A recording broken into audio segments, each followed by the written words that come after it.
Um,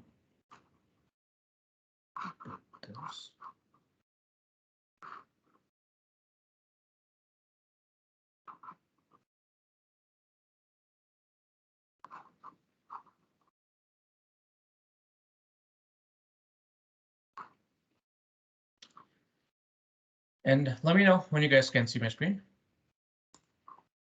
I can see it. Perfect. So, hi everybody. So my name is Abdul Kazi, and I'll be presenting on Microsoft Azure Landing Zone. So it's going to be an overview. Before I get started, quickly, I want to keep this very interactive. So feel free to come off mute. I won't be looking at the chat, but if you have any questions, just come off mute, or Bill, Veronica, these guys are going to be monitoring the chat anyways. Is there somebody speaking in the background? Okay, thank you. So before we get started, so here's a quick introduction about myself. I've been in the IT industry for almost 20 years now. And one thing I want to bring your attention is about my blog. So I have actually written a couple of blog series on Azure Landing Zone and CAF, Cloud Adoption Framework. So do check them out. They're pretty detailed.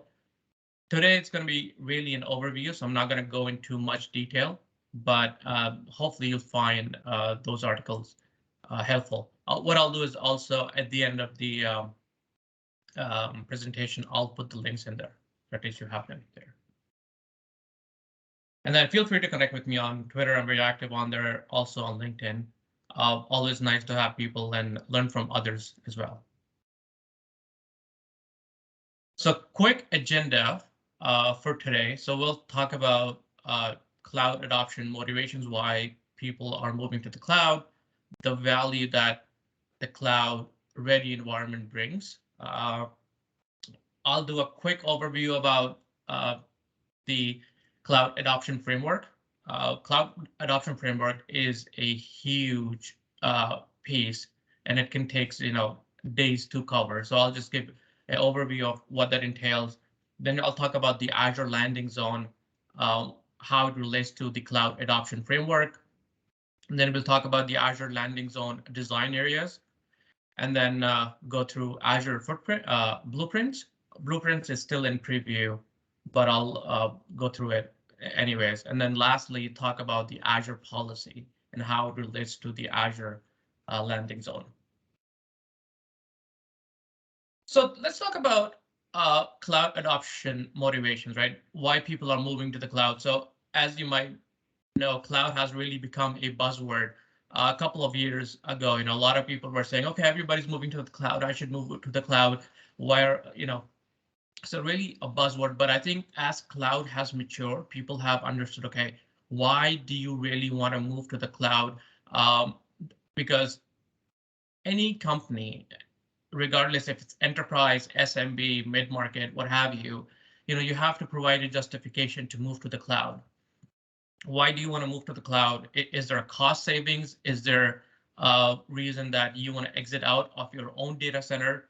Or are you looking to move to the cloud because you want to build a DR, disaster recovery, or you want to build a second data center in the cloud rather than building another location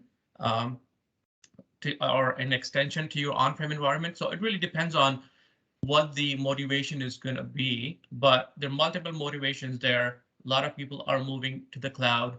What I've noticed with our enterprise customers, at least they have one workload in the cloud now. So I work for a Microsoft partner who is an Azure expert MSP.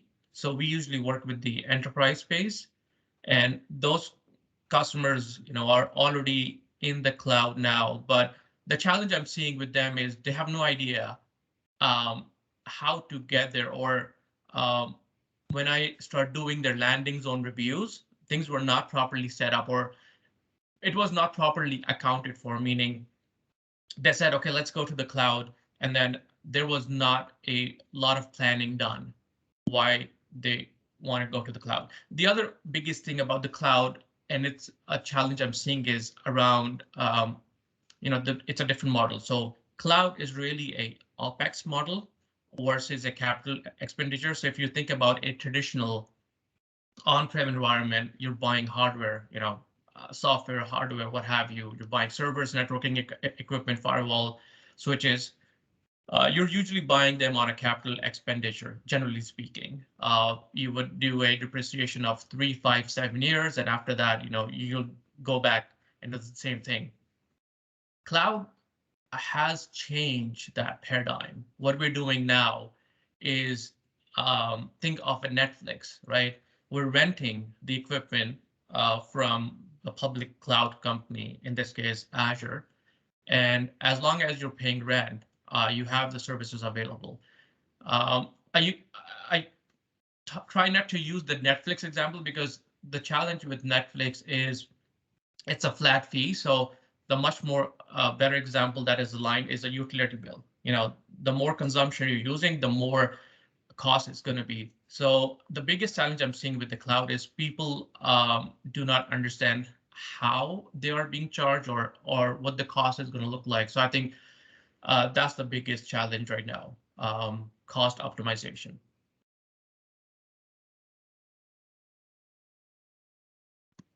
So when people, generally speaking, move to the cloud, what they're doing is they're taking their on-prem environment from an architecture and design aspect and moving is as is, which sometimes does not match. I'm not talking about lift and shift. So lift and shift is, something different. But what people are doing, they're saying, okay, what we have on-prem, just move it to the cloud, and we'll go with it. It doesn't work that way. The other thing is operational compatibility. You have cloud operates on a different operational compatibility versus on-prem environment, right? So those things have to be accounted for. The other piece, an important one, is lack of cloud skill set, and we've seen this in the industry. Working with one of my enterprise customers, they're moving from on-prem environment to the cloud, and they're bringing their on-prem skill set into the cloud, and they're struggling. For example, is automation. So DevOps, a lot of people, there's still a lot of need for automation. For example, Terraform or Jenkins or the other languages that might be out there. So that's still in need. So what you need to do, you don't not only have to plan for if your cloud is ready, but you also have to plan if your workforce is ready, if you still have the skill set, and how that's going to play when you move to the cloud. Otherwise, it's not going to be a smooth transition. The other thing is compliancy. Your compliancy is going to be very different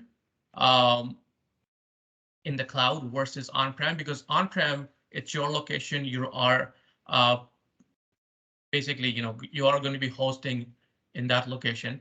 If you're if you're doing a private cloud, then that's a different story. But majority of the things we've seen is people, when they have their own data center, they're abiding by, the compliancy. But when you move to the cloud, you can host your data anywhere, any country, then that becomes much more complicated.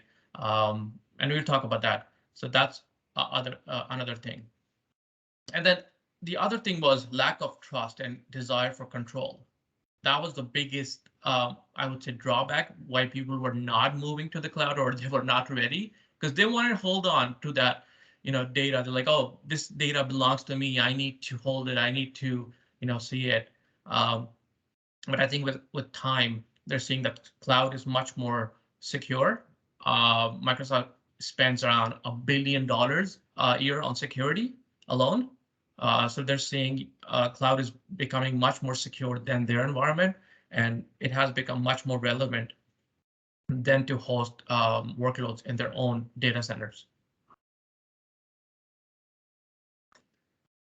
So before I jump into the landing zone, I want to briefly talk about what the Microsoft Cloud Adoption Framework looks like. So For any of you who are not familiar with the CAF, it's known as CAF, Cloud Adoption Framework.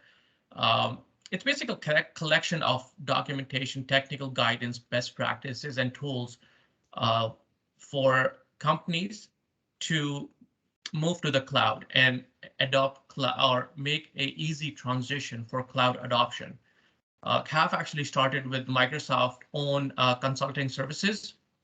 This is what they used to use internally, and then they've made it public now, so anybody can look at CAF and then follow the framework. And then the cloud adoption framework basically brings, so it's three-faceted. It's people, process, and technology. One thing to note here is cloud is always going to be an iterative process. So regardless if you have done a project or build a service or an application or what have you, it's going to come back again because things keep changing. So it's really an iterative process. And then as you can see, the circle is going around because it's really an iterative process around people, process, and technology. Technology might change, people might change, and then you might have to change your processes to make sure that it's aligning with the technology and the people. So it really becomes a strategy. And then for CAF, I would say, the first thing is governance. And we'll talk more about, I'll touch on governance, but governance really becomes an important piece for anybody moving to the cloud. I cannot stress that enough. So let's take a look at what the cloud adoption framework phases look like. So there are 6 different phases. So the first phase is strategy. So in the strategy phase, you define your business justification and expected outcome. So basically you say, okay, why do I want to really move to the cloud? What is the business justification? The second one is plan. So you create a plan and basically an actionable plan for the adoption, how you are going to be adopting cloud to meet your strategy or to meet your desired business outcome. The third one is going to be ready, and the ready is really, preparing the cloud environment for the planned changes. And that's really where the landing zone comes into play. So landing zone is part of the ready phase of the cloud adoption framework. Now moving along, once you've planned or prepared, are you ready? Then you start doing the migration. So you can start migrating your workload. So there are different ways of migrating, mainly 2. You can do a lift and shift, so you can migrate as is, or you can do modernization of your application. So you can refactor, rehost, those kind of things. So it really depends on what are you trying to migrate, where are you trying to migrate, and what the use case is. The other one is govern, and govern actually comes again from a governance standpoint.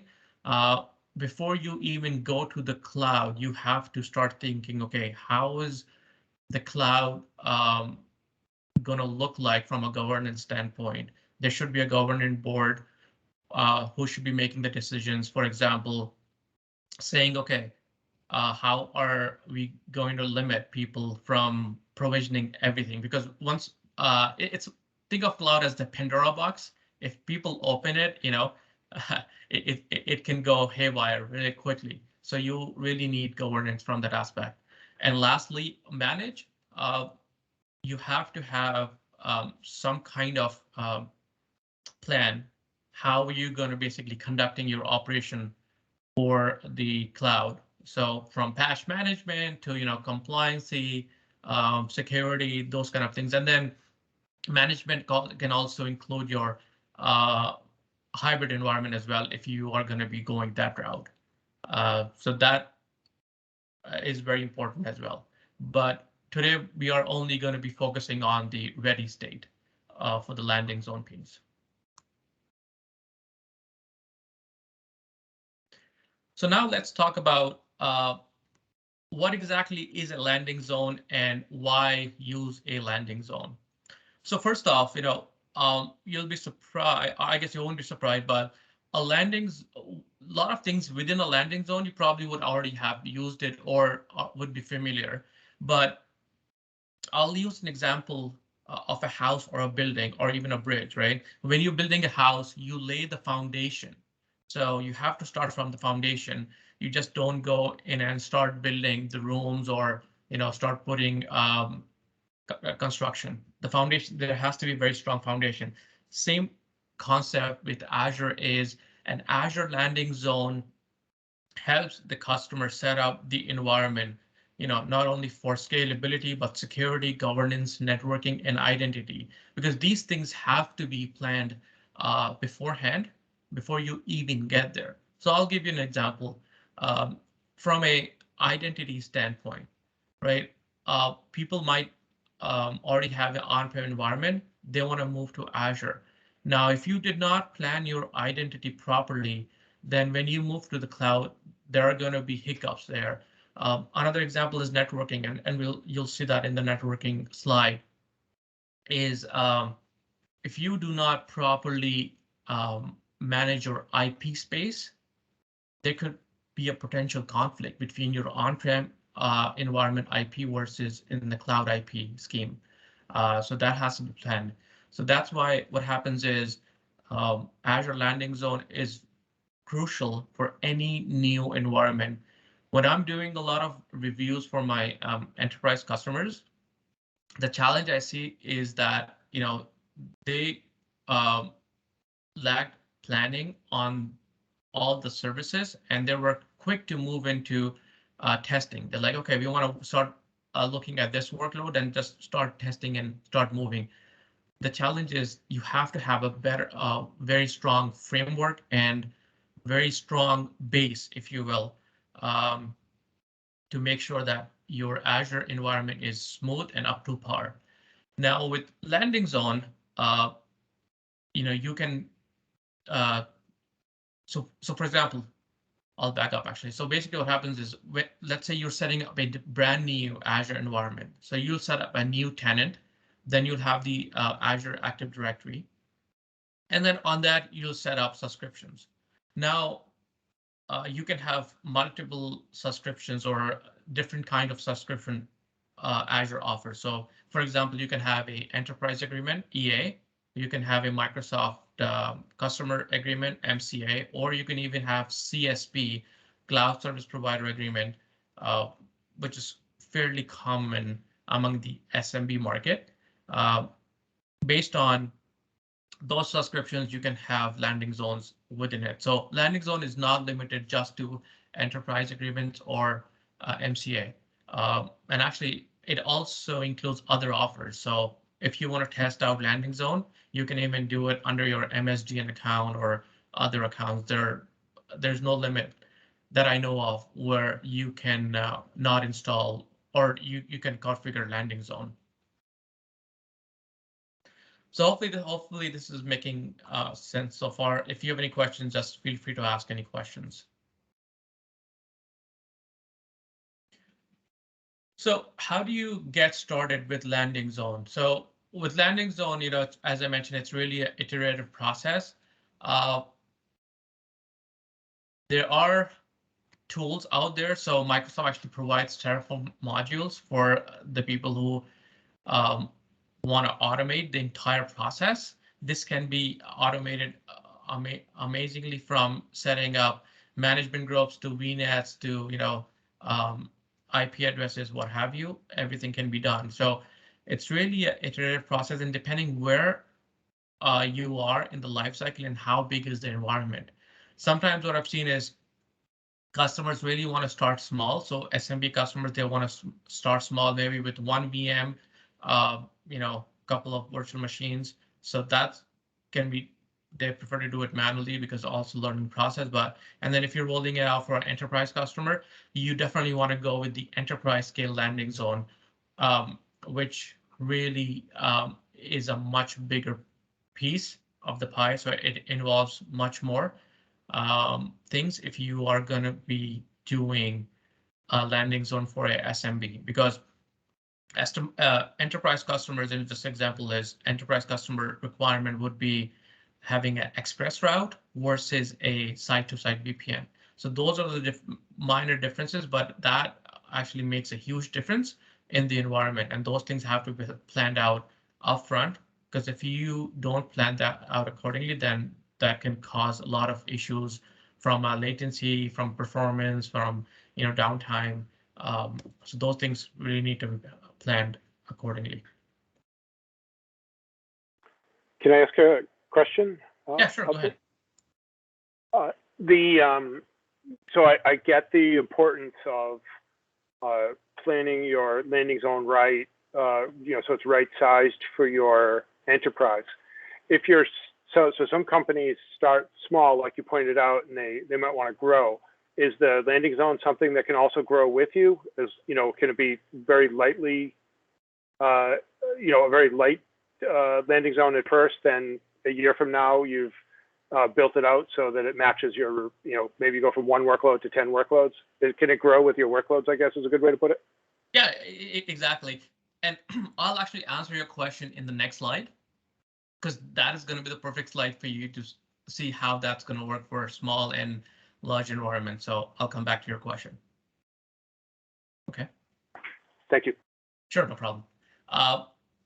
So moving along, let's talk about the design areas. And so these are all the design areas. I'm not going to go into all of these because I can literally do a session on each of them. And actually, it does require a vast amount of time to go through it, because there's so much information that is required.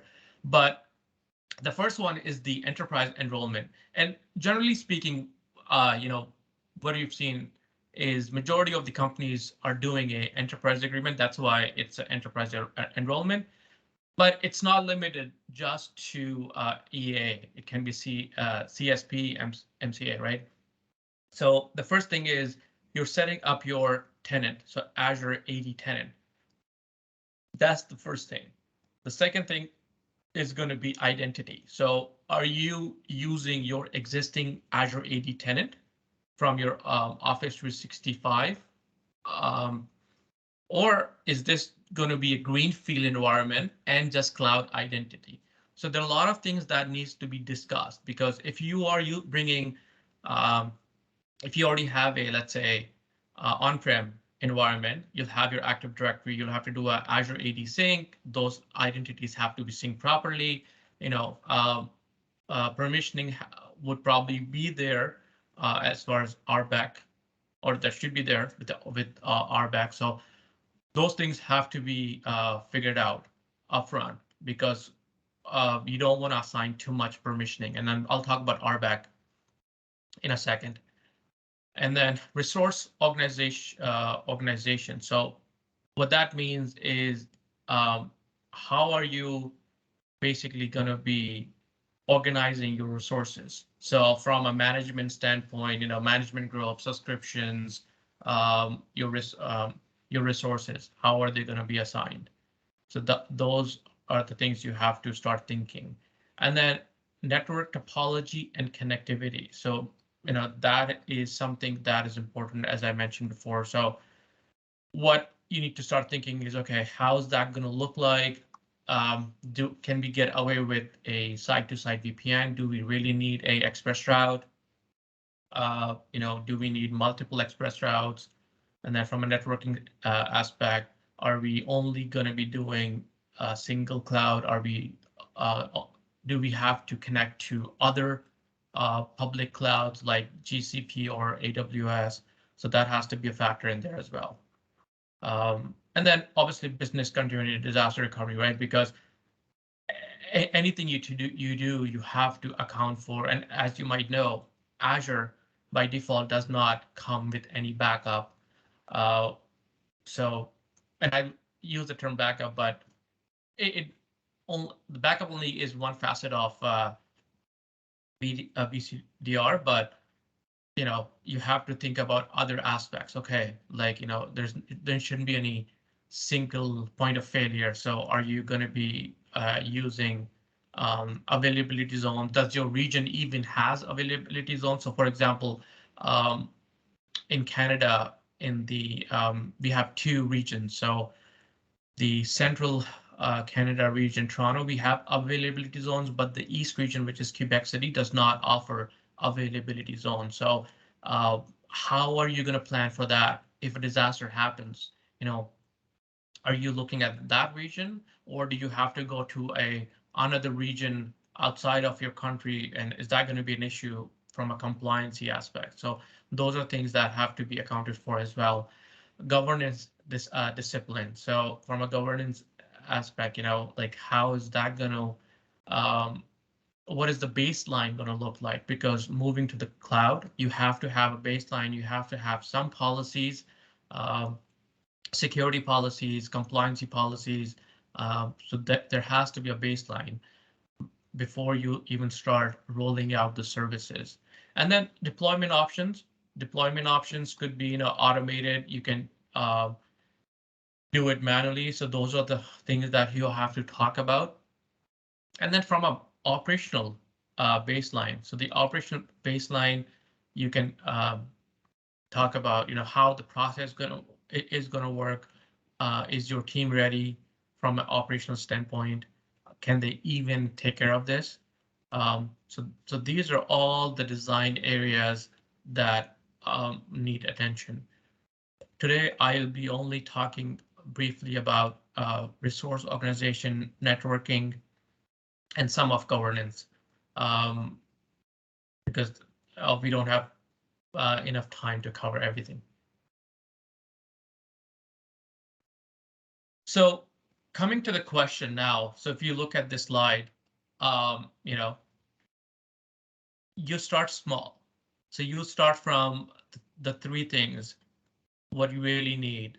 You really need RBAC, so role-based access control, because regardless of the moment you spin up a new tenant, and you're adding users, you would be assigning them permissioning. So start with RBAC, start with networking.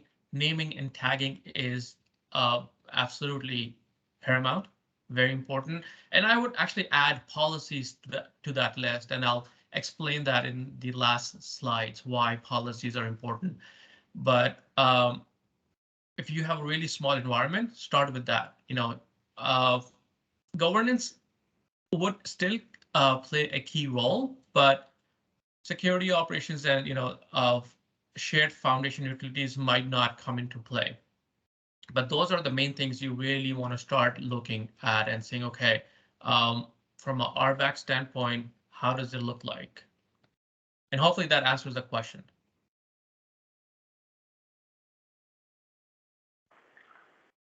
I'm good. Thank you, Abdul. Perfect. So let's talk about RBAC. So Azure role-based access control, so you're providing access to the Azure environment. And I would say anybody moving to Azure should have the rule where you basically limit the access, provide least amount of access for all the resources or all the services. You just don't want to start, giving out a lot of permissioning, like owner access and what have you, because that's going to cause a lot of issues. So with RBAC, basically there are three scope that are entailed, right? The first one is a security principle. So a security principle could be really a user, group, service principle, and a managed identity. A security identity is really used for applications and services to access specific Azure resources. And then the managed identities are identities in Azure Active Directory that is automatically managed by Azure. So that's really the scope. That's where you would say, okay, so I'm going to be using a user, group, service principal, or managed identity as a service principal, and that's where the permissioning is going to be assigned. The second thing is going to be role definition, and the role definition is really a collection of permissioning, right? And then, so the definitions are, and the built-in definitions are, you could be an owner, contributor, reader. So those are really, the high level ones. I do not recommend you assign any of those. Readers, yes. When I'm reviewing my enterprise customers account, they provide me reader access because, but I don't recommend owner or contributor assignments right off the bat.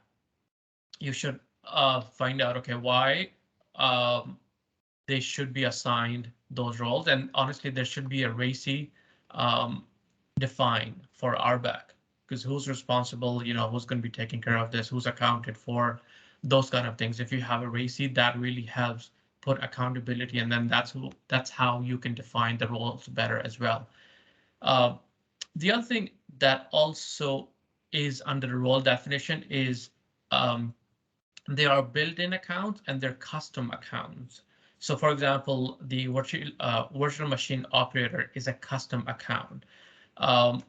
For custom account, or for you to create a custom account, you need a Azure AD Premium P1 or P2 license. Unfortunately, those are not free. So the built-in ones are there, but if you want to create custom accounts, you'll have to buy the Azure AD Premium licenses.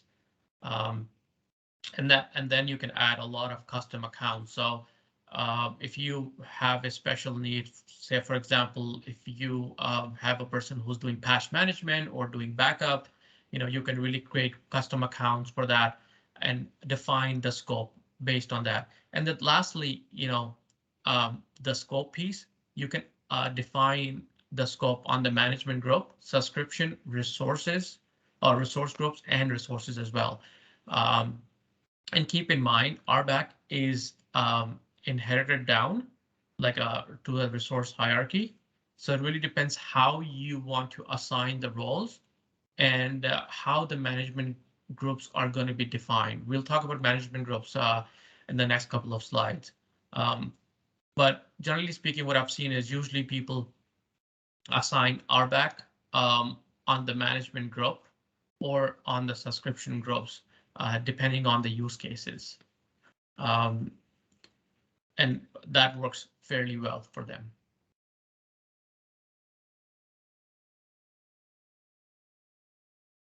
So resource groups, tags, and RBAC, right? So as I mentioned, you need to basically, let's say, so this is actually a good use case for the finance department. So they need to basically break down cost by various dimensions, such as customer, cost center, environment, right? And then you create a role based on the appropriate permissioning based on RBAC, and then you would assign tags to the resources. So depending on what the resources are, and then based on that, you can do RBAC, you can actually do tagging as well. And then resources in an resources in an resource group should always be tagged as a best practice. And actually, I'll talk about the policies as well. What I recommend is anytime a new resource is going to be spin up, it should have a tag. Otherwise, it should be denied, or if it says, okay, a tag is not there, then the policy should deny creating a new resource. Because in the beginning, it's not going to be a problem, but once you have a bigger Azure environment, and it's going to get big as time goes on, it's going to be hard to manage. So if you don't have tags right away, it's going to be hard to manage, not only from a cost aspect, but from an operational standpoint as well. So tagging is absolutely critical for all the resources that you will be managing as well.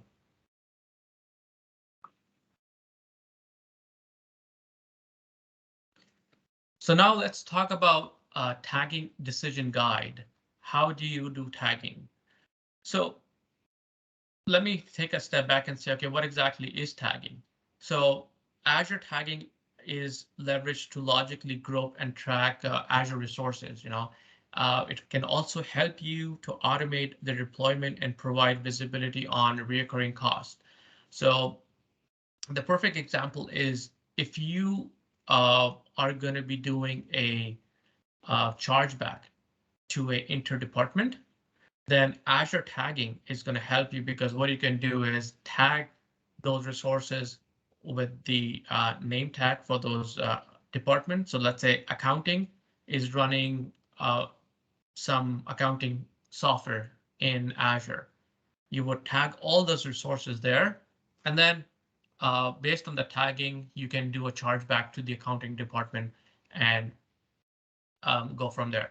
Now, larger companies, they're starting to use third-party tools. There are many tools out there that you can use, such as Cloud Checker, and there are many others.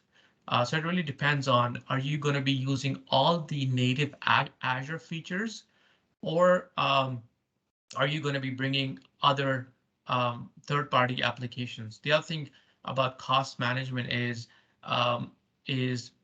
there's a FinOps practice going on right now, because what a lot of enterprise customers are doing now is they're starting to build their FinOps practice, and based on that, they're bringing third-party software or applications to manage their Azure and cloud environment.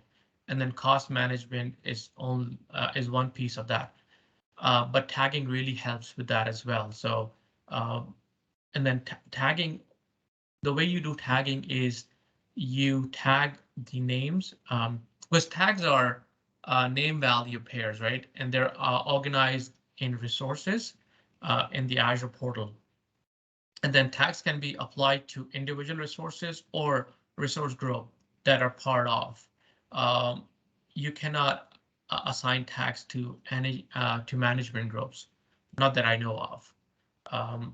So generally speaking, you assign tags to resource groups and resources, and that way you can definitely manage all the tags and do a chargeback. And then there are obviously the other thing is you have to understand the limitations. So each resource can have a maximum of 15 tags associated with it. So that's going to be a limitation there. The other limitation I want to point out is there is a limit on storage accounts of 128 characters. So if you're doing storage account, that's going to be your limit there. The maximum number of characters for tag names is 512 characters. So those are the things you have to also consider, because what a lot of companies I've seen that do is they use preferences, and preferences can get really longer with their naming convention. So because if you have multiple regions, you'll have that in the naming convention or tagging, then resource groups, then resources, then the application, then the project, or depend. So you have to figure out naming convention right off the bat, because it's going to help you with tagging and how you're going to do tagging as well. The other thing is there are some tags that you cannot use. So for example, Azure, Windows, Microsoft are reserved and cannot be used. The other thing is there is no inheritance hierarchy for tags. So unfortunately, you won't be able to use inheritance when it comes to tagging. Before I jump into the next section, any questions so far? Hopefully this is making sense.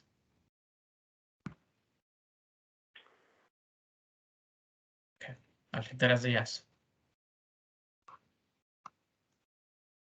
So now let's talk about networking, and I think networking is the most crucial piece when we talk about landing zone, or if you're moving to Azure, regardless if you're talking about landing zone or not.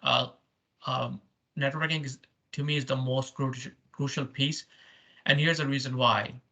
Especially if you have a on-prem environment, I've seen time and time again, people did not plan their networking properly. So they ran into issues where the IP addressing planning was not done in the design phase, and then they had a conflict or they had an overlapping IP space with their on-prem environment and Azure environment, and that's a big issue. So that actually has to be figured out first of all, and then this actually, if you look at the diagram, this does a great job of looking at how things are going to work out, meaning, let's say if you are looking at a virtual network, you do not require a virtual network, then you are going to be doing a PaaS model, platform as a service. So if you're, let's say you're running a web app on Azure, or you're running functions or what have you, then you probably would need a virtual network, depending on the use case and the requirement.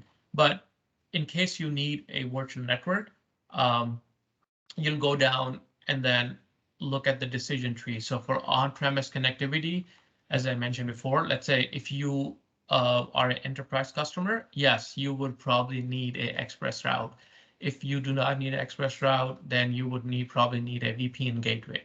So you have to go and start thinking, okay, how are things going to look like? What are the requirements? How are things going to look like? And what do we need? The one thing I also want to mention out is Azure Firewall.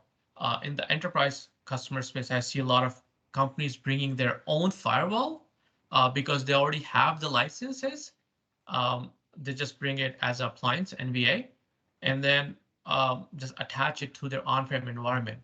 And then they don't really use the Azure Firewall. So, and that also becomes challenging depending on how you want to set that up, because bringing your own firewall, it can get complicated, enabling, if you want to do BGP and all those things, you also really require that networking background as well,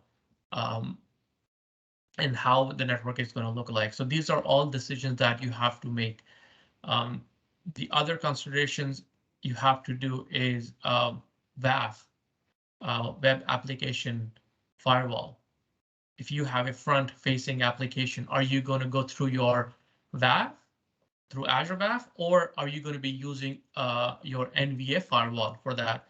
So those are the things that you have to start thinking and saying, okay, how is this going to look like? And then if you have, let's say, multiple regions, how is that going to look like from a redundancy standpoint? If you have to do, failover, is the third-party firewall capable of doing that? Can you even do that? So those are the things that you have to start thinking in the design phase, right?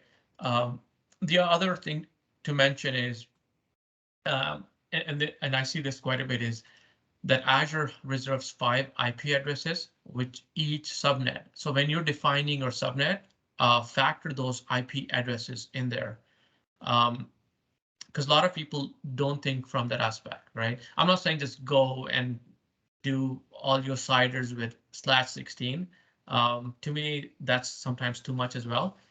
But look at the use case, depending on how much growth is going to be there. So look at that. The other thing when you're designing the networking is some services, some Azure services such as the application gateway, your WAF, web application firewall, Azure firewall, Azure Bastion, and VPN gateway require dedicated subnets. So you have to account for those subnets and how that's going to play into your virtual network. And is that going to be an issue? So those things have to be planned properly. And then you can delegate subnets to some Azure services that can be injected into the virtual network. So that actually might help you. And as I mentioned, plan for future growth, because if you do not, what I've seen with customers that they did not plan properly, and then it caused a lot of headache, and then it can even cause outages as well. So that's that can be challenging from that aspect. And then the other best practice from a networking standpoint is public IP addresses should not be used for virtual networks. I've seen people do that, and that's not a recommendation. So avoid doing that. The other thing is DNS. So Azure DNS is a critical part of networking, because some companies may use their existing DNS solution, and some others may adopt native Azure capabilities. We already saw a case with another public cloud provider in December. They went down because of their DNS. So DNS is absolutely critical. So it really depends on how you want to do it. Again, I'll come back and look at seeing here requiring custom DNS settings. If you say no, then use Azure DNS. And if you want to bring your own DNS, then deploy your own DNS. You might already have your own DNS running in your own data center. So these, this is really a great decision guide, because it gives you an idea of what you need to do. And then majority of time I've seen is connectivity. You will be doing a vWAN, so hub and spoke is pretty much a standard given. And then if you do not need VNet peering, or if you don't need centrally managed shared, then do VNet. Otherwise, I've seen majority of the time hub and spoke with VNet work perfectly fine. So it really depends on the use case, on the customer environment. How big is it? How much they want to grow, and then what the long-term solution is. The other thing is express route. I'll say this, and I've seen this, is if you're doing express route, and this is saying without, given that don't have just one express route, because that's going to be single point of failure. At least have two express route. The other thing actually you can do is, if that's not going to be cost prohibit, then what you can do is go with one express route and then use a VPN gateway, like a site-to-site VPN, as a backup. So in case your express route goes down, you have a second option. The other thing is use private link for all Azure platform as services over express route. So that's very important. I see a lot of people not using that. That's actually a very secure way of doing it. So private link should absolutely be used for all the PaaS services, regardless of what you're doing. And then express route should be the primary connection if you're doing it, and then the backup should be the VPN gateway. And then the other thing is, both on express route and VPN gateway, there's so many SKUs. So for example, on the VPN gateway, I don't personally like to use the basic SKU because it's very basic. It has quite a bit of limitations. So I usually go with UDW1 or the higher ones. The cost honestly is not that much. It's not that it's not as higher from the basic one, but the features are much higher. And I believe, if I'm not wrong, don't quote me on this, but if you go with the basic one, you won't be able to change that. Last time when I deployed, I ran into that issue that when I deployed the basic SKU, I wasn't able to change it. But with the other SKUs, you are able to do it. So that's another drawback of the basic SKU for the VPN gateway. Same thing with express route. There's so many different SKUs. Choose the proper SKU. Express route obviously is very costly, and depending on what the bandwidth is needed, start small. I would say start small, and then you can always go up. So that's going to be my recommendation. The other thing that we've seen, especially on the networking side, and this is really a gotcha for a lot of people who are moving to the cloud, is people don't realize that data going out of Azure data centers between two virtual network has a cost. Obviously, data transfer going in between the virtual network is free, right? So data going into Azure data centers between the two virtual machines is going to be free. That's not a problem, but data going out of Azure data centers between two virtual network is going to be costly. So the challenge is you cannot predict the bandwidth cost because you don't know unless and until you're doing a lot of testing and you are testing it out for multiple months and whatnot. Even when you go live, the bandwidth is always going to be go up and down, and it's going to vary depending on the usage. So that's one of the things you have to be very careful about is the bandwidth cost. And actually, I don't know if you guys know Troy Hunt. He's an Aussie who runs the site known as I've Been Pawned. He got hit actually with $11,000 because of the bandwidth charge and whatnot. So I'll actually put the link in there after the session. But yeah, that was actually really a aha moment for him, saying, okay, I didn't realize that the cost can be higher too. So those are things that you have to be careful when you're designing and figuring out how these things should be set up. Time for a quick question. Sure, go ahead. So on the would you mind go back to the prior slide for a moment? Sure. On the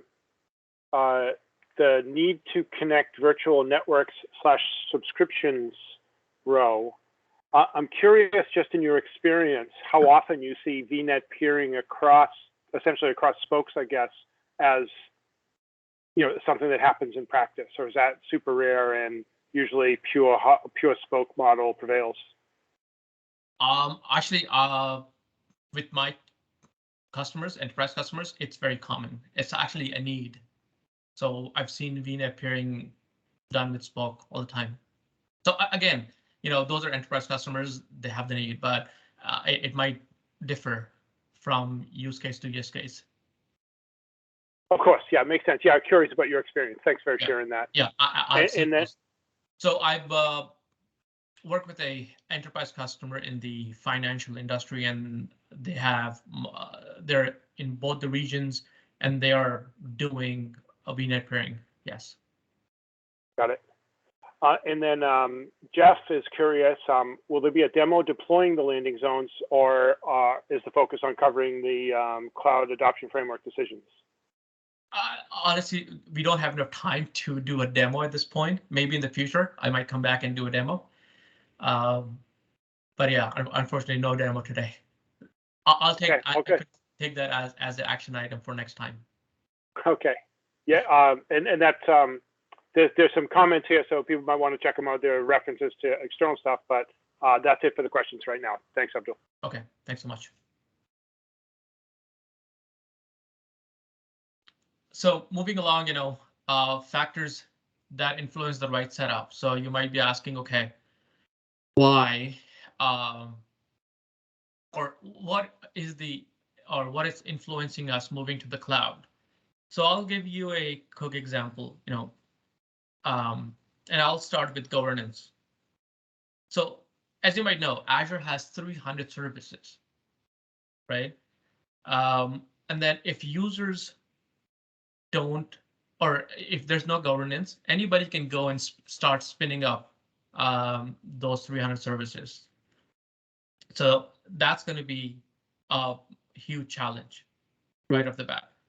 So what should happen is a customer should create, guidelines of what needs to be done. So I had a customer who was creating a new recovery services vault every time they were provisioning a new virtual machine.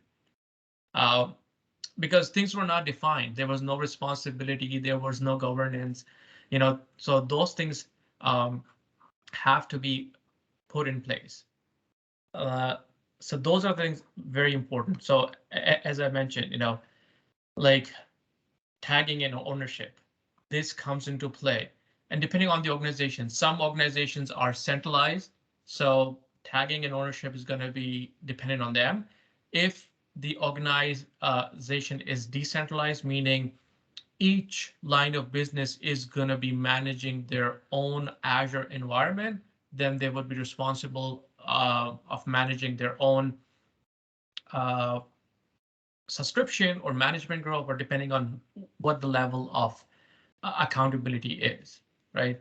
And that should be defined really in the roles and responsibilities, that who has access to what owners and delegations should be assigned, and who is given what, and the minimal access to carry a task, right? So as I previously alluded in the example, if somebody is doing patch management or somebody is doing backup, they should not be assigned a owner role. They should not be assigned even a contributor role, because that's way too much access for them. So they should be assigned whatever the appropriate role is, maybe have a custom role, and provide them with a minimum access there. And then from a compliance aspect, so for example, I'm in Canada, and there are a lot of our financial customers, or the customers who are regulated. They cannot leave their data, or their data cannot be outside of Canada, neither in US or South America or what have you. So those are things that have to be a factor when you are doing the right setup. So those are the things that have to be figured out before you even get into the cloud.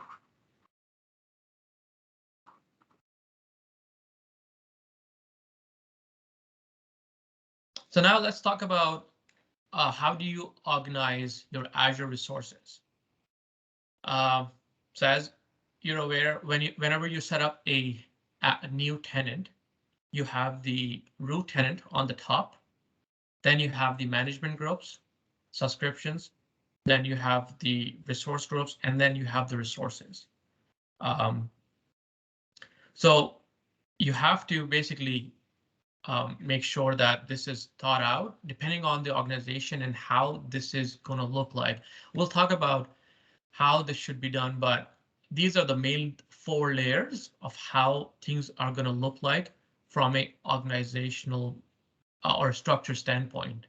And then, as I said before, having a effective naming convention strategy is very important, because not having a great naming convention, or not even having a naming convention, the challenge is going to be that everything is going to be hodgepodge. I was working with a customer. They did not have a naming convention. Now they want to move to a naming convention. The challenge is you cannot change the names on resource level and resource groups. Sure, you can rename your subscriptions if you want to, but resources, absolutely not. So the challenge becomes is now what happens? Are you going to move them over to a new resource group, new naming convention? That's going to be timely and costly too. So that's why having a naming convention is very critical, because from the get-go, okay, how we are going to be doing. And I get it might be difficult, because sometimes you don't know if you are going to be in multiple regions, or if you're just going to start small. But Microsoft actually does a great job of providing the best practices for naming convention. So yeah, start with that. That would be actually really good.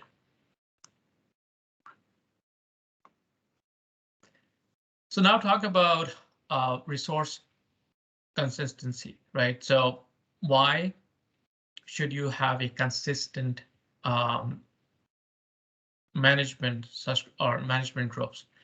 So the first one is the management group, right? So management group, really, depending on your organization, it really reflects the hierarchy. So this could be a line of business, this could be a department, and depending on how you want to basically break this out. And then you have subscriptions. You can have multiple subscriptions. So let's say if you have a line of business, and then you can do subscriptions. So even subscriptions could be production subscription, non-production, those kind of things, and then resource groups where you have the actual resources there. And it really depends how the organization is going to look like. So let's take a look at the examples. So these are two different examples. The first one is done by the service process. So they're doing development subscription. So these are subscriptions. Then the lab subscription, QoS subscription, and then production subscription, right? And then these are all the resources under here. So these could be resource groups and resources up there. Whereas from an organizational unit design, what they're doing it, they're splitting the subscription under HR, accounting, and marketing. So it really depends on what the business requirement looks like and how that's going to be. And then who is going to be managing the subscription, because let's say HR, you might only want HR department to have or user to have access to the subscription. Then yes, then the RBAC would come here. You can apply policies because the HR policies might be different from accounting policies. So it really depends on how you want to do it. But this is mainly the subscription level. And subscription, management groups and subscriptions can get complicated very quickly. What I tell people, and the best example I can use is going back to my Active Directory days, is whenever you're setting up a new Active Directory, you figured out, okay, what kind of org is it going to be and how many organizational units would you need? And you would base your OUs based on that, right? Is it going to be on a department level? Is it going to be on the product level, right? So same concept for subscriptions and management groups. Are you going to be splitting them out based on the department hierarchy, or is it going to be based on line of business application? And then from a subscription aspect, obviously there are going to be multiple subscriptions. I cannot foresee having a single subscription. Obviously there are limitations on subscriptions. So know the limits on what kind of subscriptions or what the limits are for subscriptions, right? And then based on that, you can define, okay, how many subscriptions you want, how the subscriptions are going to look like, and so forth.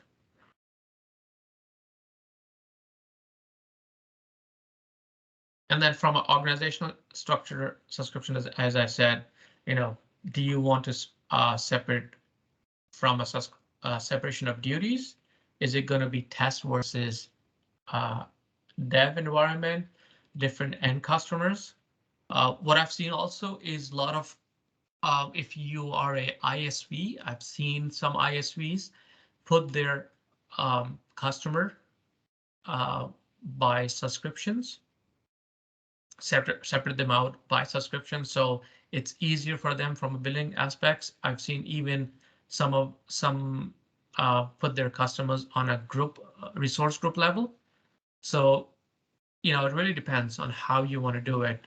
Some do it on a project basis as well. Some say, okay, we're doing this special project, so we just make this a new subscription, and then once the project is done,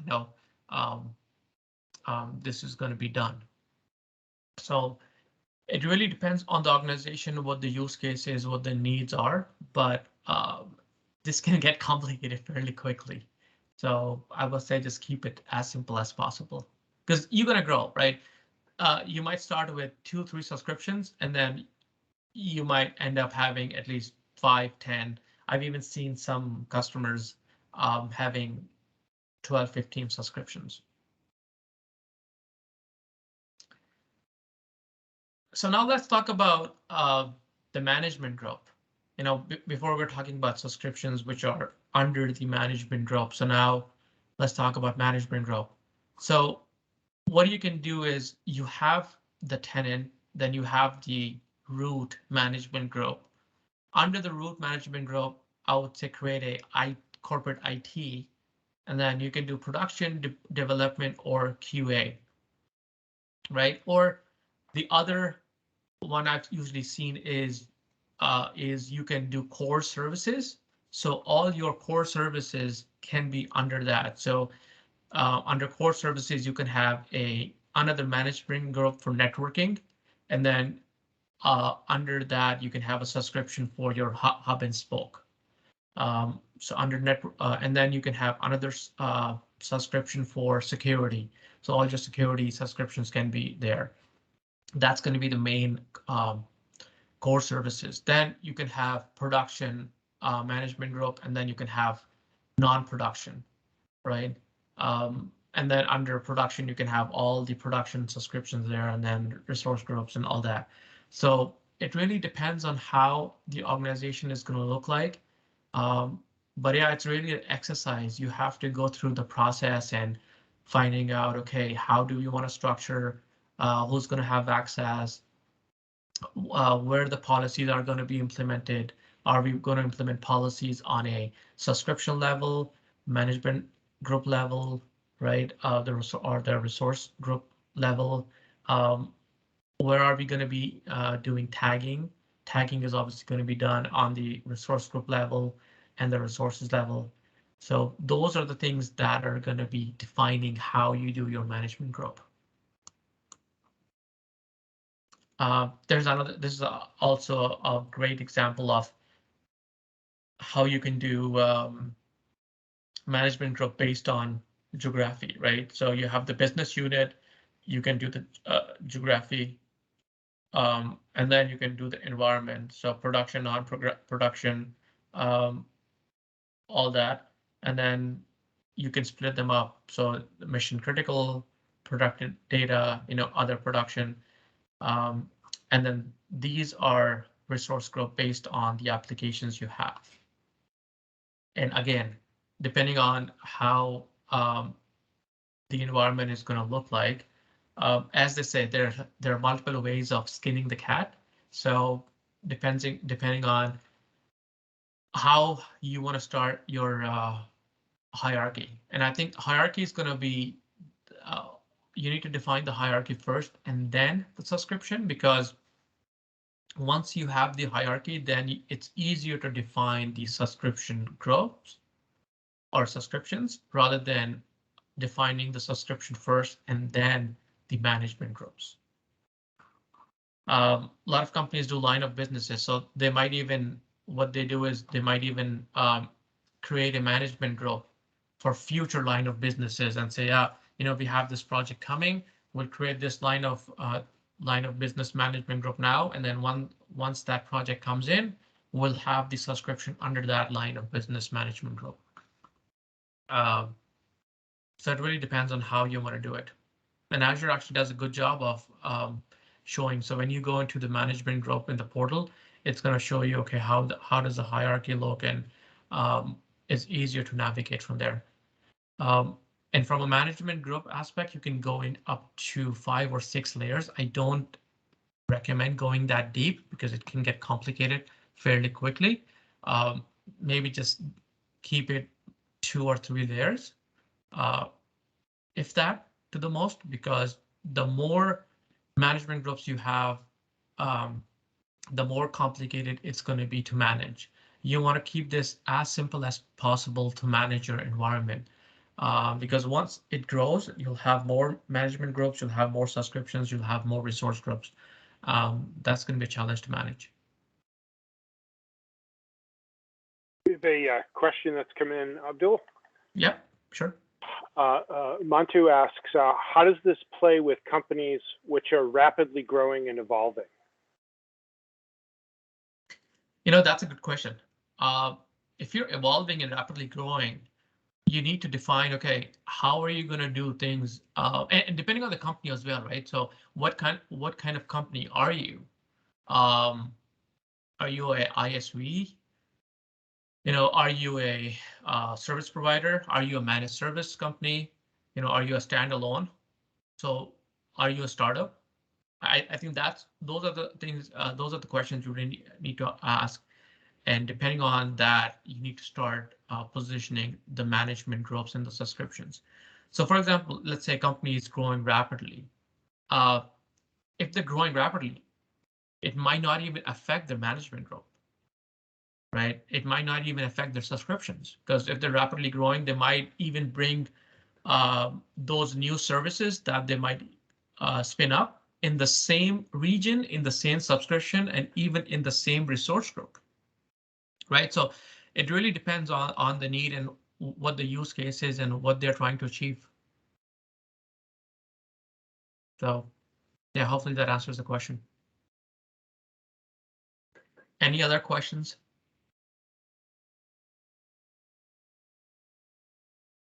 Yeah, there's another question. But before asking that, your answer to that makes a lot of sense to the question, to Mantu's question that just answered. I think you're saying, think about this stuff in advance, keep it as simple as possible, and that's your best chance of growth, right? If you've got your tagging and your RBAC models in the right places, growth is a snap. You just add more branches down below. I think it's a good story. Exactly, because you don't know, and I said, if you know you're growing, and if your company, let's say, is project based, for example, you can always add management groups. So you can say, okay, yeah, we have this new project coming up. We'll add a new management group. So for example, you might just say, okay, maybe add another management group here, bring that service or product or what have you there. So adding another management group and then doing it that way. Or if that service or product or offering that you're building or that's coming up now doesn't even affect any of the environment, just bring it inside. Because the more management groups you have, the harder it's going to be managing the environment. And then depending on your IT landscape as well, right? I think that's going to be the biggest question. How does your IT landscape look like? Because as I mentioned, if your IT is decentralized, then definitely you'll have to scale out your management groups, because let's say if your IT, let's take example here. Let's say this management group is the US and this is Canada, for example, right? Now, you want to keep this management group permissioning separate from this management group, right? So that's going to make a difference. Now, if your IT department is not decentralized, it's all centralized, then they'll probably come at this level and then they'll manage these two environments as well, right? So one of the reasons you want to also split up your management groups is from an RBAC standpoint, from a policy standpoint. Tagging honestly won't make much difference. Naming convention is going to be pretty much the same, because you want to follow the same naming convention regardless of if you are even in a different tenant, because that should be your standard. I have customers who actually have separate tenants, complete separate tenants for testing purposes. So it's a live environment. They have two environments. One is full production, one is full testing. They don't want to do any testing in their production environment. So they have a replica of testing, and they're following the same guidelines, same naming convention, same policy structure, for testing purposes. So it also depends from that. I think RBAC and policies play a key role in defining how you are going to be defining your management groups and subscriptions and how that's going to lay out. So I think, Abdul, you almost anticipated this and might have just answered it before you heard it, but Mantu had a follow-up asking, can the hierarchies in terms of lines of business be changed at a later point of time? So changing the hierarchy that you show here, that's really the question. Can you change that as your lines of business evolve? Oh, absolutely. Yes, you can. So you can change hierarchies. What you can also do is you can even change, yeah. So you can absolutely change hierarchy. So I'm working with one enterprise customer. We're changing the entire hierarchy. It's a lot of work, because some of the things are limited. Some things you cannot move. Some things you can move. So yeah, depending on how much work you want to go through and what it's going to look like. It is doable, but there are going to be some challenges and some pain points. That brings us up to date on questions. Back to you, Abdul. Perfect. Thank you so much. So now moving on to the next topic, which is going to be the Azure Blueprints. And this is going to be fairly quick because I honestly wanted to add this because it is part of Azure Landing Zone. The biggest challenge right now is Azure Blueprint has been in preview for more than 2 years now. I don't know when Microsoft is going to make this GA, but it's an amazing tool. And the challenge is this cannot be used in production environment because since this is preview, there's no support for it. But the amazing thing about Azure Blueprint is it's really a package for creating specific sets of standard and requirements, right? That governs the implementation of Azure services, security, and design. So in clear terms, what that means is Azure Blueprints makes Azure Landing Zone repeatable very easily. You can repeat the process of Landing Zone with Azure Blueprint. So you can define and then you can start repeating the process again and again and again and again, rather than doing it manually. And it's best for scaling. So if you have a larger environment for enterprise customers or big customers, it's amazing. And then the good thing is it works with ARM, Azure Resource Manager. So, they go hand in hand. Now, you might say, okay, I'm not using ARM, I'm using third-party software like Terraform or other, DevOps, which is fine. But this is a good product, and hopefully Microsoft brings this to light GA soon, and would be nice to have this useful, because this is definitely going to be a very useful for the reiterative purposes, because it gives you artifacts and then you can go and start deploying it at scale.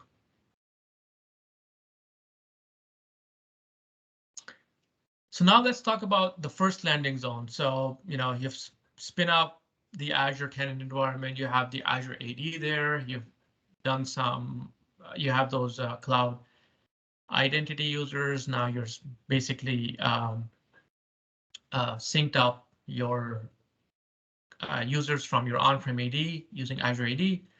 So now you're thinking, okay, what is the next step? So if you look up here, from an architectural complexity,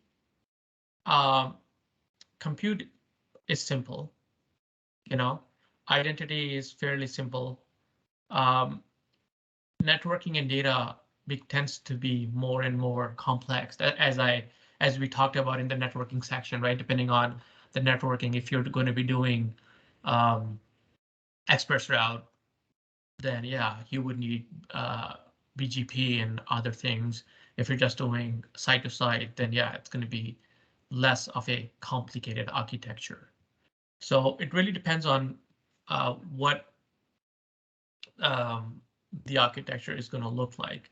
But this actually paints a good picture of how the architecture is going to be looking like for the Azure Landing Zone.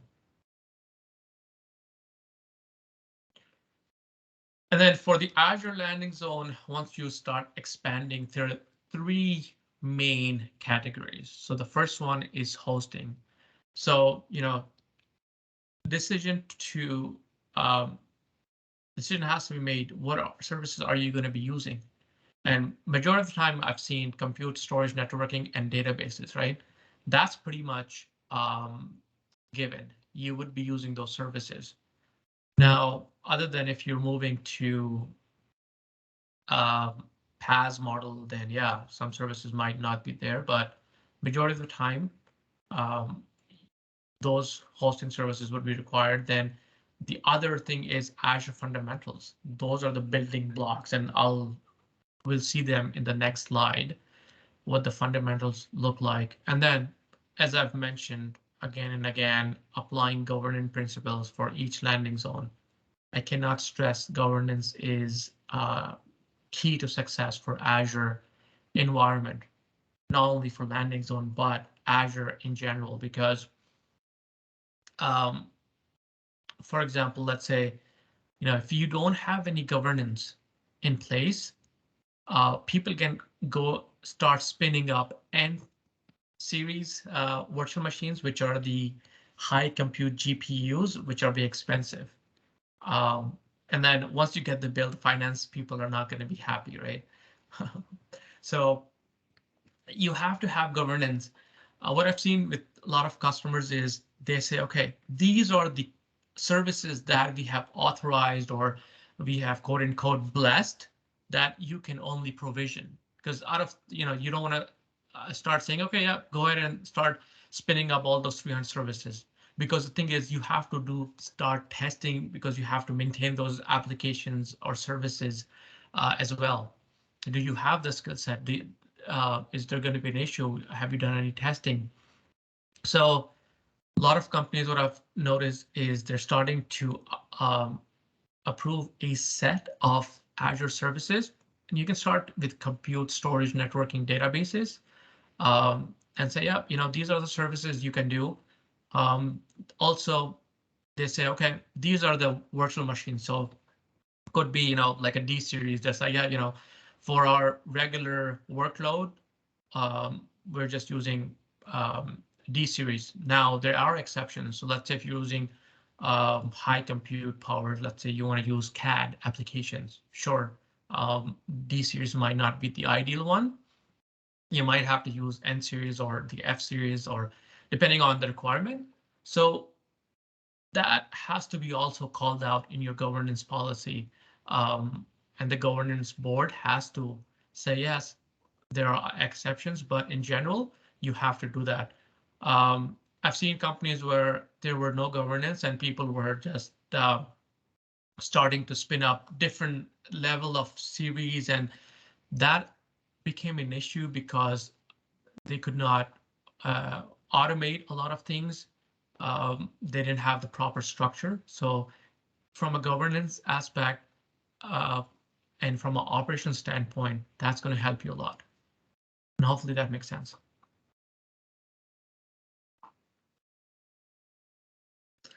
So recommendation practices. Abdul, yes. If I can inject a question from Sandro. Since Blueprints are not GA yet, they're not. They're still in preview or beta or something. How do you typically deploy the CAF basic landing zone for your customers? So how do you deploy it if you don't have Blueprints?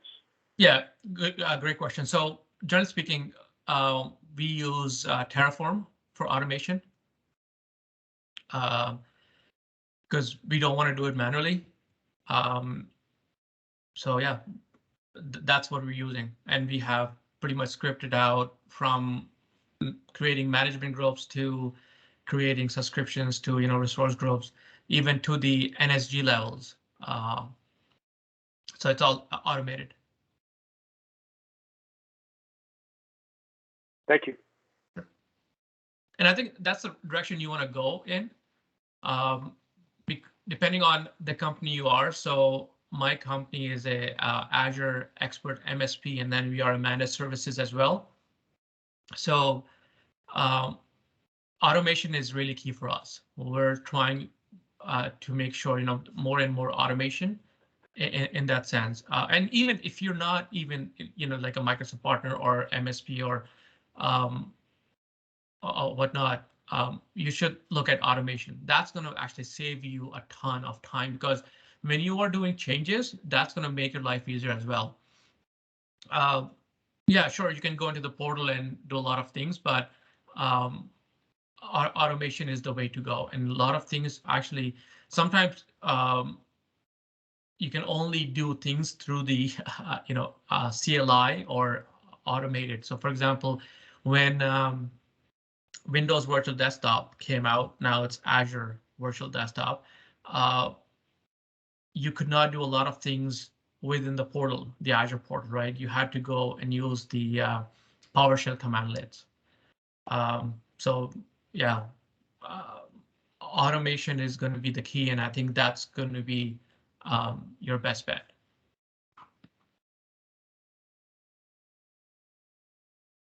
Thank you. I think we're caught up in questions. Perfect. Okay, so and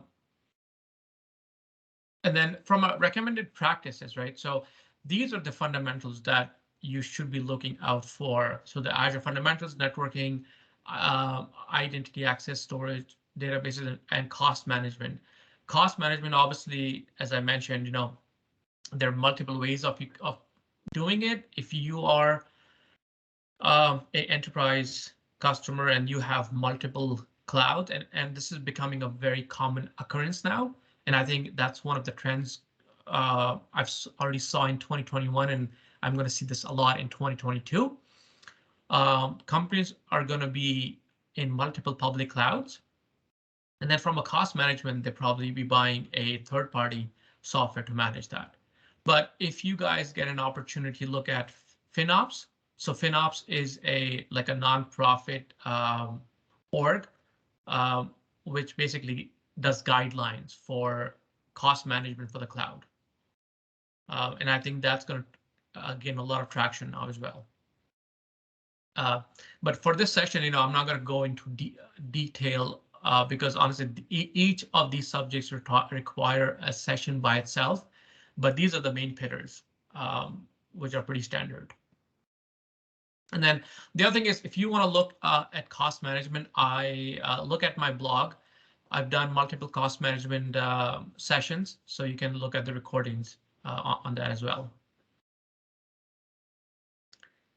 And lastly, we're looking at Azure Policy. So, you know, Azure Policy, before I start talking about the importance of Azure Policy, let's take a look and see what Azure Policy is. So Azure Policy is used to create, assign, and make you know, policies which can help you enforce compliance and enforce auditing for Azure environment.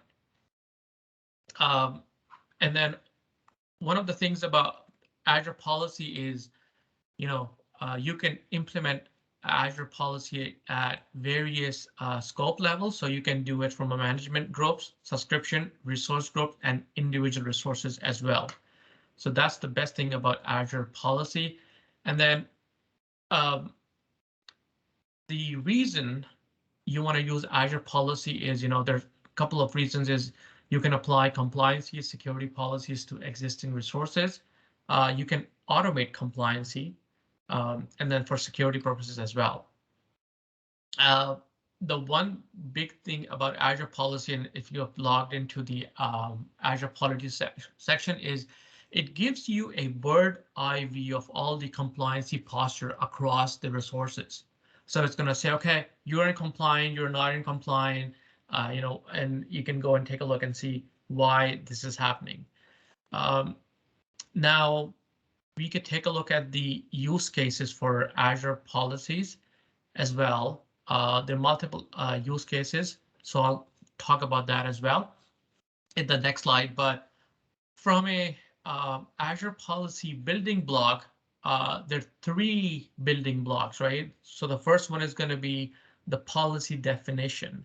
You are going to define a policy for a compliance aspect, like taken into evaluation. What exactly is the policy going to do? Then you would initiate that definition, the policy definition that you defined. So basically, then you can manage that policy. And lastly, you would initiate that policy. OK, and then the scope of that policy.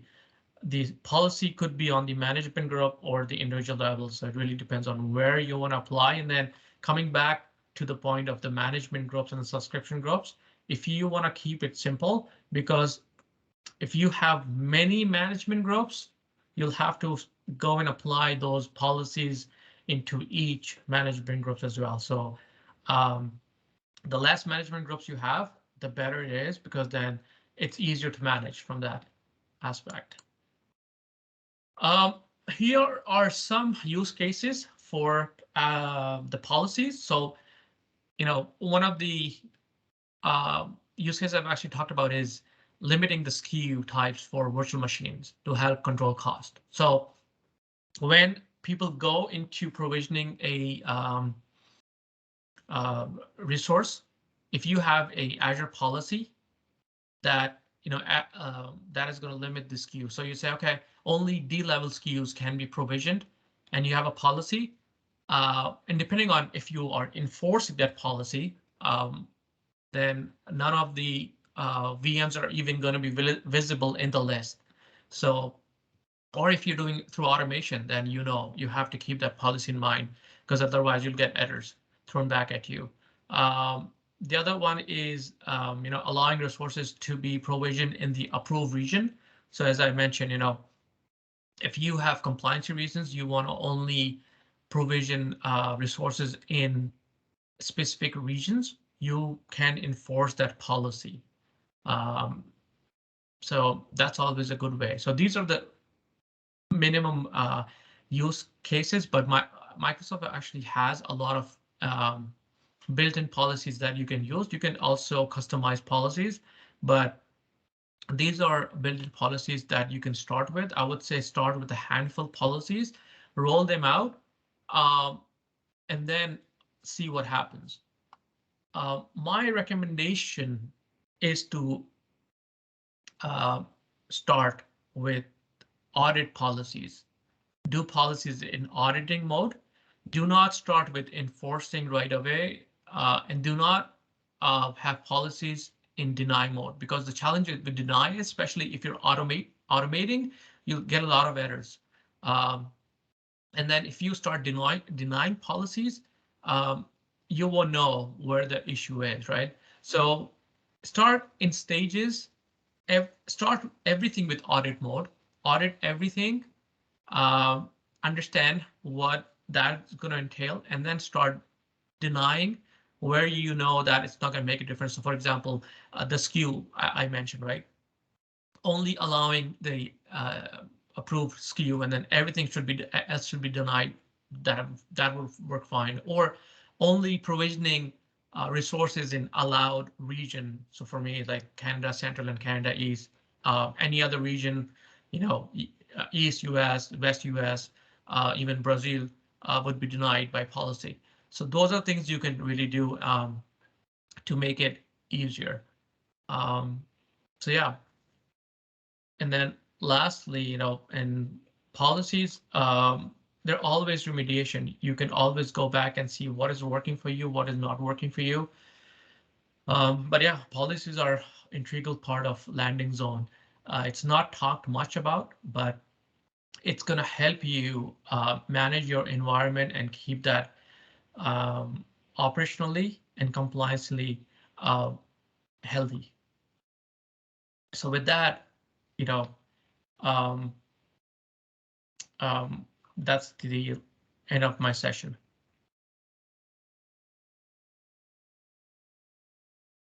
Fantastic, Abdul.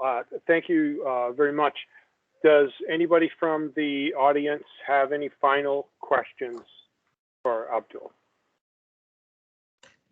And before we get to the questions, I want to point out this GitHub repo. This came out like 4 days ago. Go check it out. It has the checklist. So it actually, I think, has 160-ish